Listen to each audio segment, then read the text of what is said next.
everyone's starting to get back to school, so that vendor value comes into question big time. Well, I can tell you it gets very interesting to the vendors. We always hear back from them when someone has moved up or someone has moved down, and they want to know why in terms of what takes place.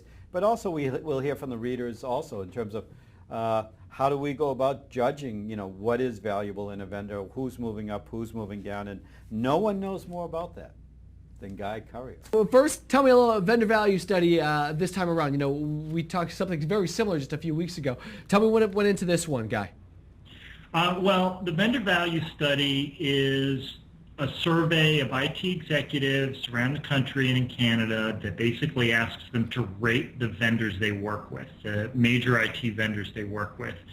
We asked them about 60 different vendors, and the 40 that get the most responses, the most popular ones, not the best ones, the 40 are the ones that we publish. And we don't just ask them vague questions about satisfaction, we ask them very specific questions. Does this vendor help you solve the problem that they're being paid to solve? Do they have high quality offerings? Do they give you good service level agreements? Things like that, 7 different dimensions.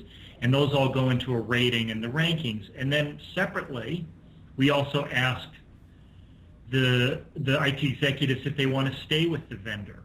If they had a choice, basically, would they stay with the vendor? If they were reevaluating priorities, would they want to go with somebody else or not? And that's our loyalty measure, and another very interesting measure. So, Guy, is there really more of a vendor, loyalty study? And what is loyalty, and how do you measure something like that?